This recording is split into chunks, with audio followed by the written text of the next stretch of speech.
وصال مبارک ہے۔ آپ کی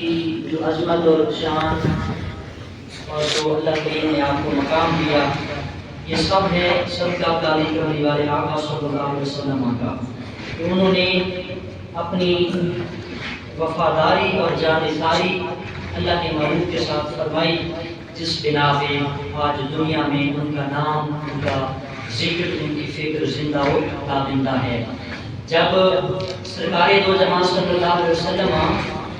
شب معراج پہ تشریف لے گئے، اللہ کی بارگاہ میں حاضر ہوئے، تو رب کریم نے سفر کا ساتھی اسے چنا جو سارے نوریوں کا سردار تھا،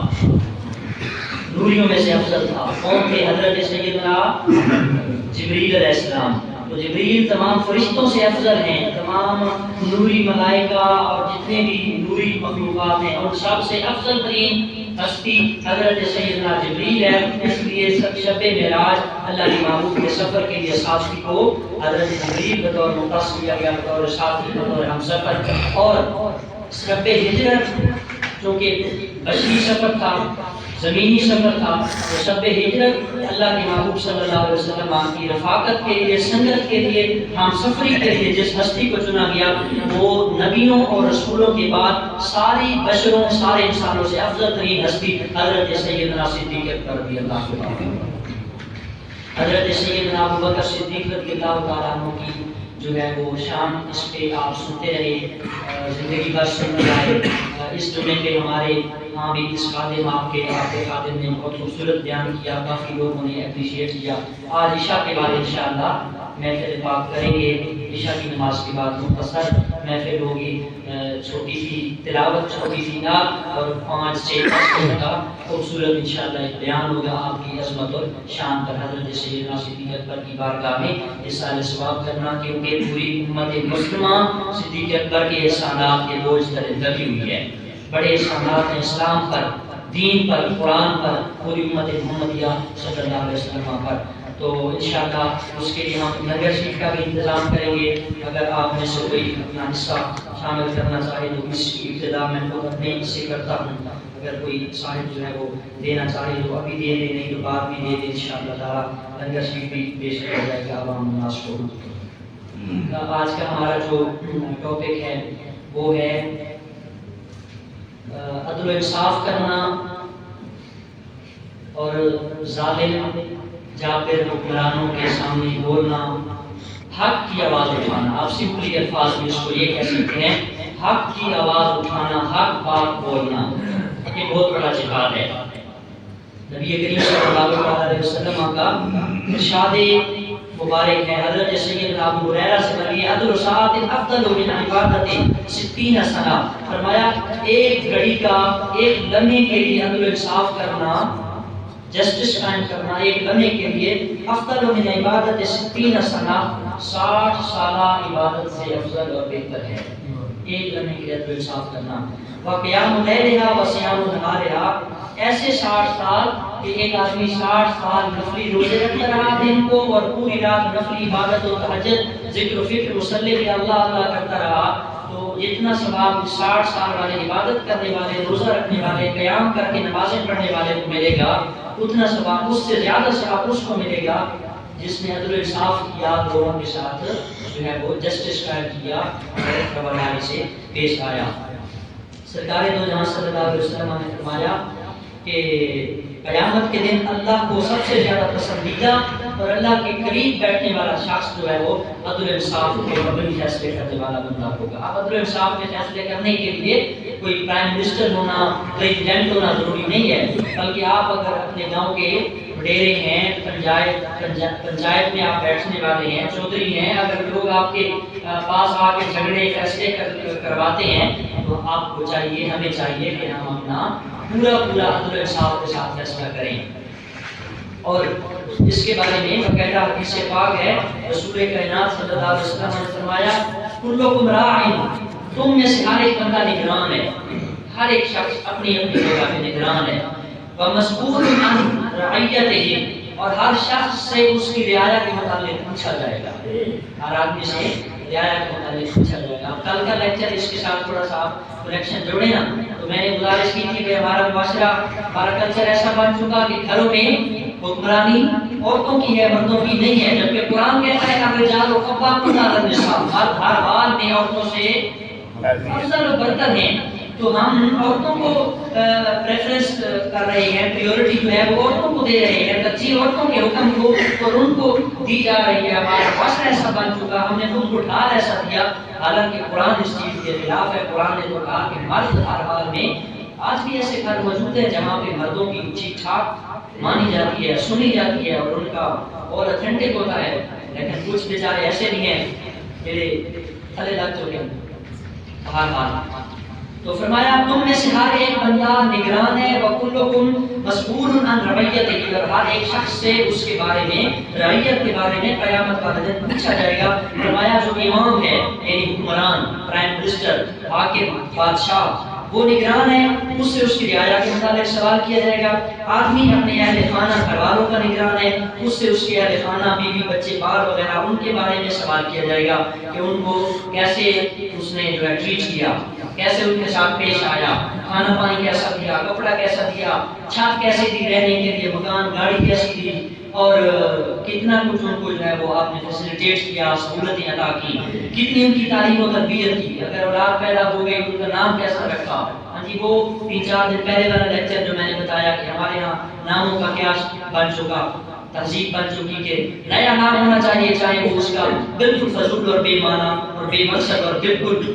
میننگ لیس، جس کا کوئی معنی نہیں بنتا، قرآن و سنت میں جس کا کوئی ذکر نہیں ہے، تو وہ ہم نام رکھتے ہیں ماڈرنزم بننے کے لیے، جدت پسندی اختیار کرنے کے لیے، نیا دکھنے کے لیے، نئے بننے کے لیے، اور جو ہے وہ نیا بنتے بنتے ہم اسلام سے بھی کئی میل دور ہٹ گئے۔ ہر آدمی سے اہل خانہ کے متعلق پوچھا جائے گا، جو ہے ہسبینڈ سے، اپنی وائف کے متعلق، بیوی بچوں سب فیملی ممبرس کی طرف سے پوچھا جائے گا کہ کیسا رہائش کی، کیسے ان کی پرورش کی۔ عورت اپنے شوہر کے گھر میں نگران ہے، عورت سے بھی پوچھا جائے گا کہ تو نے اپنے خاوند کی غیر موجودگی میں کیا کیا کیا، کیسے اس کی عزت و مال اور سب چیزوں کی حفاظت کی، آپ پر جو وہ جب باہر جاتا تھا کمانے کے لیے تو آپ پر جو تمام رسپانسبلٹیز تھی، ذمہ داریاں تھیں، کیا آپ نے اصل طریقے سے ان ذمہ داریوں کو نبھایا یا نہیں، عورت سے بھی اس متعلق پوچھا جائے گا۔ نوکر اپنے آقا کے مال کے نگران اور ذمہ دار ہے، اور آقا اپنے نوکر کے معاملات میں، کھانے پینے رہائش میں ذمہ دار ہے، پوچھا جائے گا اس سے اس کی رعیت کے بارے میں۔ تم میں سے ہر بندہ نگران ہے اور متعلق ہر انسان سے پوچھا جائے گا اپنے مکانوں کے متعلق۔ ایک آدمی مل کے اندر کام کرتا ہے، فیکٹری کے اندر کام کرتا ہے، کسی بھی جگہ کام کرتا ہے، تو اس کے جو اوپر والے ہیں، افسر ہیں، جو اس کا نگران ہے، سپروائزر ہے، تو ان سے پوچھا جائے گا اپنے خدام کے بارے میں، اپنے جو اس کے نیچے کام کرنے والے ماتحت بندے ہیں، ٹھیک ہے، اسٹاف ہے اس کا، اس سے پوچھا جائے گا کہ کیسا ان کے ساتھ سلوک اور بیہیویئر کرتا رہا۔ اور جو کام کرنے والے ہیں ان سے پوچھا جائے گا کہ تم نے اپنے مالک کے ساتھ غداری تو نہیں کی۔ امام مسجد ہے، امام مسجد سے پوچھا جائے گا کہ تم نے اپنے نمازیوں کو راضی رکھا، قرآن و سنت کے مطابق چلے، یا خوش آمدیاں چاپلوسیاں کرتے رہے، اللہ رسول کو ناراض کرتے رہے، لوگوں کو خوش کرتے رہے۔ امام صاحب سے بھی پوچھا جائے گا، مقتدیوں سے بھی پوچھا جائے گا کہ ہاں بھائی امام نے خوش کیتا ہے کہ نہیں، ہاں جی، دونوں سے پوچھا جائے گا نا، ہاں جی، ناراض بھی نہ ہو خوش بھی نہ ہو۔ امام سے پوچھا جائے گا کہ تم نے نمازیں لمبی کیوں کرائی جبکہ پیچھے مریض تھے، بچے تھے، جلدی جانے والے تھے، مثال دے رہا ہوں بھائی، پوچھا جائے گا نمازیں لمبی کیوں کی ہیں، تقریریں لمبی کیوں کی ہیں، لوگوں کو جلدی جانا تھا، بے مقصد گفتگو کیوں کی ہے، لا یعنی اور فضول قسم کا لوگوں کا ایکسپینسو ٹائم کیوں سپینڈ کیا، ویسٹ کیا، بلکہ ضائع کیا۔ اتنا قیمتی ٹائم ہوتا ہے لوگوں کا، تو قرآن اور حدیث سے ہٹ کر آپ نے فضول کی باتیں کی، ادھر ادھر کی سنائی، کسی ایک ٹاپک پہ بات نہ کی، کسی ایک موضوع کو نہ چھیڑا، کوئی قرآن حدیث کی بات نہ بتائی، شعر شاعری سنے، راگ الاپے، شعر و شاعری پڑھی، اور جو ہے وہ ٹائم پاس کر کے اپنا روپیے اکٹھے کر کے جیب بھری کے جان میں گڑی بانت ہو گیا۔ ہر بندے سے پوچھا جائے گا، خطیب سے پوچھا جائے گا، عالم دین سے پوچھا جائے گا، امام مسجد سے پوچھا جائے گا، انتظامیہ سے پوچھا جائے گا۔ ہاں جی، اس پہ جمعہ میں انشاءاللہ بیان آئے گا، قریب وہ جمعہ آنے والا ہے، لگنے والی ہے پھٹی سارے اندر۔ مطلب کیا ہے؟ اصلاح معاشرہ، کوئی کرٹیسائز نہیں کرنا یا تنقید کا نشانہ نہیں بنانا. یا جس کے اندر جو خامی ہے وہ دور کرے. میرے اندر خامی ہے آپ مجھے بتائیں, ہائی لائٹ کریں, مجھے بتائیں کہ آپ کے اندر یہ عیب ہے, خامی ہے, اس کو دور کریں, میں دور کروں گا. آپ کو میں اسی لیے کہتا ہوں کہ آپ کے اندر جہاں جہاں کوئی خامی ہے, کوئی نقص ہے, کوئی عیب ہے, وہ ٹھیک کریں. اگر نہ میرے نزدیک اللہ کے حکم سے, اللہ کے فضل سے مومن ہے, حسن المومنین خیرا, مومن کے بارے میں اچھا گمان کرو, حدیث کا حکم ہے, تو میں آپ سب کے بارے میں اچھا گمان رکھتا ہوں. لیکن جس کے اندر جو جو جہاں جہاں خامی ہے, اس خامی کو وہ کیا کرے گا جی درست کرے گا, اصلاح کرے گا. بیان کرنے کا مقصد ہی یہی ہے, اور کوئی مقصد نہیں ہے. آپ کا اتنا ایکسپینسو ٹائم ہے, قیمتی ٹائم ہے, آپ اپنا آرام, اپنا کام, اپنا نرم گرم بستر چھوڑ کے یہاں بیٹھتے ہیں, تو میرے کو منہ نہیں سونا. تو یہ اس لیے بتاتا ہوں کہ جس کی جہاں جو عیب اور خامی ہے وہ اس کی اصلاح کرتا جائے, تاکہ میرے بیان کرنے کا مقصد بھی اور آپ کے سننے کا مقصد بھی کچھ نہ کچھ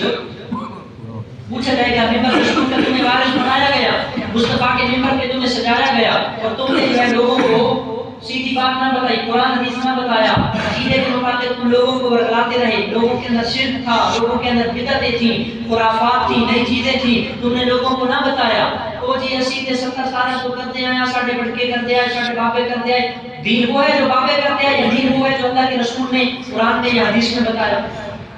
دین تو وہ ہے جو قرآن حدیث میں آیا,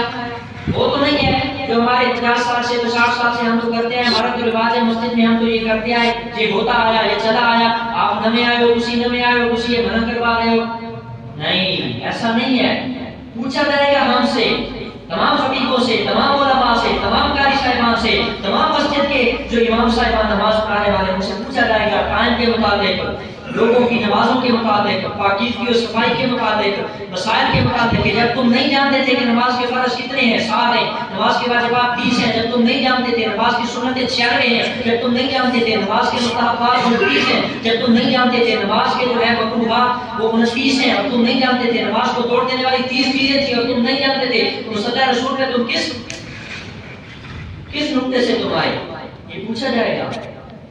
ہزاروں کی تعداد میں ایسے موجود ہیں جن کو یہ چیزیں نہیں پتا, اور وہ مصلی پہ کھڑے ہیں اور ان کی نمازیں خراب ہو رہی ہیں, پچھلوں کی نمازیں بھی خراب ہو رہی ہیں. تو کیا خیال ہے, نہیں پوچھا جائے گا؟ ایتھو پکڑا جائے گا گریبان جو, لٹکایا جائے گا پٹھا. ہاں, تو یہ بہت, یہ زندگی یہ پرصراط ہے, پرصراط ہے. اسٹریٹ فارورڈ بندہ موسیقی ساری باتیں بتاتا ہوں. تو اگر قرآن و حدیث اپنی زندگی میں شامل نہیں ہے, مخلوق کو راضی کرنا ہے, خدا کو راضی نہیں کرنا, خالق کو راضی نہیں کرنا, بندوں کو خوش کرنا ہے, چاپلوسی کرنی ہے, تو پھر ہر بات آپ کی زبان پہ نہیں آئے گی. ہاں, لوگوں سے جیبوں سے 500,000 نکل آئے گا. قاری صاحب ماشاءاللہ جی, بڑا زبردست, بڑا سونا بیان ہوا جی, بڑی خوشی. یعنی اگر حق بات نہیں کہیں گے تو پھر ایسا ہی ہوگا, پیسے ملیں گے, پھر بندہ حق بات نہیں بیان کرے گا. لیکن اگر آپ حق بات بیان کریں گے نا, اللہ فرماتا ہے وَمَن يَتَّقِ اللَّهَ يَجْعَلْ لَهُ مَخْرَجًا, جو اللہ سے ڈر کر حق بولے گا اللہ اس کے لیے راستے آسان بناتا جائے گا. وَيَرْزُقْهُ مِنْ حَيْثُ لَا يَحْتَسِبُ, قرآن کا بات ہے وَيَرْزُقْهُ مِنْ حَيْثُ لَا يَحْتَسِبُ, ایسی جگہ سے رزق دے گا بندے کا وہم و گمان بھی نہیں ہوگا, اس جگہ سے اللہ رزق عطا فرما دے گا. مقتدیوں سے امام کے متعلق پوچھا جائے گا, امام سے مقتدیوں کے متعلق پوچھا جائے گا, انتظامیہ سے مسجد کے معاملات کے بارے میں پوچھا جائے گا کہ آپ نے مسجد کی ذمہ داری جو لی تھی, پیسہ جو لیا تھا, کہاں کب کیسے کیوں خرچ کیا یا کیوں خرچ نہ کیا. ایک جگہ ضرورت ہے, مثال کے طور پر ٹوٹی ہوئی ہے, ہاں جی نل ٹوٹا ہوا ہے اور اس کو سیٹ نہیں کروایا, تو پوچھا جائے گا نا, سب سے پوچھا جائے گا, مجھ سے بھی پوچھا جائے گا کہ آپ دیکھ رہے تھے پانی ضائع ہو رہا تھا, مسجد کا پانی ویسٹ ہو رہا تھا, پمپ چلتا رہ گیا, پنکھا چلتا رہ گیا, اے سی آن ہوتا رہ گیا, ہیٹر چلتا رہ گیا اور آپ نے بند نہ کیا. تو یہ مجھ سے پوچھا جائے گا, آپ سے بھی پوچھا جائے گا, اصل سے دراصل انتظامیہ سے پوچھا جائے گا کہ آپ انتظامیہ کس بات کے تھے. اس لیے بہت سوچ سمجھ کے زندگی گزاریں, بڑا مشکل ہے, بڑا مشکل ہے. تو فتن دور ہے, ماڈرنزم دور ہے, اس دور میں اپنے آپ کو قرآن و حدیث کے مطابق چلانا یہ بہت مشکل ہے. ایک حساب سے آسان بھی ہے, کیونکہ اگر کوئی آدمی سیدھا سادہ قرآن حدیث بتاتا ہے تو مشکل نہیں ہے. لیکن جب ہم اپنے بابوں کو درمیان میں ایڈ کر دیتے ہیں تو اس میں کئی چیزیں خرافات ہیں, بدعتیں ہیں, کئی چیزیں غلط ہیں جو ہمارے اہل سنت میں بھی رواج پذیر ہو چکی ہیں, رواج پذیر ہو چکی ہیں. ہاں جی, قرضہ لے کے کرنا, میں نے منع نہیں کیا تھا اس دن, تو کچھ لوگوں کی شاید سمجھ نہیں آتی یا کیا ہے, تو اب فی نفس ہی تو یہ کام ٹھیک ہے, غلط نہیں ہے سب دسواں کرنا یا یہ وہ کرنا، لیکن ایک آدمی کے پاس پیسہ نہیں ہے تو وہ قرض لے کے کرے گا تو غلط ہے، جائز نہیں ہے۔ اچھا پھر دوسرا، جب آپ نے کر لیا تو آپ اسپیسیفک لوگوں کو انوائٹ کرتے ہیں، مخصوص لوگوں کو دعوت دیتے ہیں، یہ تو غلط ہے، یہ حرام ہے، جائز ہی نہیں ہے، ایسا جائز ہی نہیں ہے بالکل کہ آپ مخصوص لوگوں کو دعوت دیں، باقیوں کو چھوڑ دیں، امیروں کو بلائیں، غریبوں کو چھوڑ دیں، ایسا نہیں ہونا چاہیے، ایسا تو جائز ہی نہیں ہے، حرام ہے ایسا کھانا کھانا۔ امیروں غریبوں کو بلا تفریق دعوت دیں، بھائی آج بھی میرے بابا جان کا کل ہے، دسواں ہے، ساتواں ہے، چالیسواں ہے، برسی ہے، سارے ہیں، سب کو ایک حساب میں بٹھا کے، یہ نہیں ہونا چاہیے کہ یہ دیکھو گڑی پراڈو بھی ہے، لینڈ کروزر ہے، ٹی ایکس ہے، ہاں جی کنٹس ہے، تو وہ صوفوں پہ بیٹھے گا، اور جو غریب ہے جس کے میرے پھٹے پرانے کپڑے ہیں وہ نیچے بیٹھے گا۔ یہ چیزیں نہیں ہونی چاہیے، ٹھیک ہے۔ تو اگر آپ جب قرآن و حدیث کا مطالعہ اسٹڈی کرنا شروع کریں گے تو آپ کو کئی ایسی چیزیں ملیں گے کہ ہم کئی جگہوں پہ غلط ہیں۔ اچھا کئی جگہوں پہ ہم غلط ہیں، ہمیں پتہ ہی نہیں ہے، اور اگر ہماری کوئی اصلاح کرے تو ہم کہتے ہیں کہ یہ بندہ تو گیا، یہ تو فرقے سے ہٹ گیا، اس کا تو عقیدہ بعد عقیدہ ہو گیا، یہ تو غلط ہو گیا، ہم نے تو آج تک نہیں سنا، بھائی تم نے نہیں سنا تو تیرا قصور ہے نا، بتانے والے کا قصور نہیں ہے، ٹھیک ہے۔ تو ایسی چیزوں پر احتیاط کریں، بہت احتیاط کی ضرورت ہے، اپنی اصلاح کی ضرورت ہے، ہر بندہ اپنے آپ کو، بڑا مجھے افسوس ہوا، اتنا ہمارا معاشرہ بگڑ چکا ہے۔ پرسوں رات میں شیخ پورا جا رہا تھا، کوڑے والا سے میں بس میں بیٹھا تو وہ گنے والی ٹرالی گزر رہی تھی، تو وہ آپ تھوڑا سا یاد کریں نا، 15-20 دن پہلے میں نے کہا تھا کہ میرا جو گارڈ 10 روپیہ سے لگے گا تو میں نہیں چھڑنا، جب ڈوڑا لگا تو تسی بھی چھڑنا کوئی نہیں، ہر بندہ بتا لان دے چکنا چاہیے جگاڑ، اور ہر بندہ جہاں سے کرپشن ہوتی ہے وہ کرتا ہے۔ اب بیچارہ وہ ٹرالی پہ گنا کسی کا لے کے جا رہا ہے، اور تقریباً کم از کم پہلے ایک بچہ آیا، اس نے گنا کھینچا، اب ٹرالی جا رہی ہے رش ہے، پھر ایک بڑا آیا، پھر ایک بابا آیا 50 سال کی عمر کی تقریباً، میکسیمم 50 سال کی، اس نے گنا کھینچا تو تقریباً 10-15، تو وہ جب تک کھلنے والوں کے بازار سے ایسے گیا نہیں تب تک لوگوں نے اس کی جان نہیں چھوڑی، پتہ نہیں کتنے لوگوں نے کتنے گنے اس سے کھینچ لیے۔ اب سارے کہیں گے ایک گنے نال کی ہوتا ہے، لیکن جب 50-60 بندہ جب گنا 50 کھینچ لگے ادھر 50 کلو گیا، ایسا ہی ہے نا، 50-60 کلو اس کا تو چلا گیا۔ تو یہ کیا ہے؟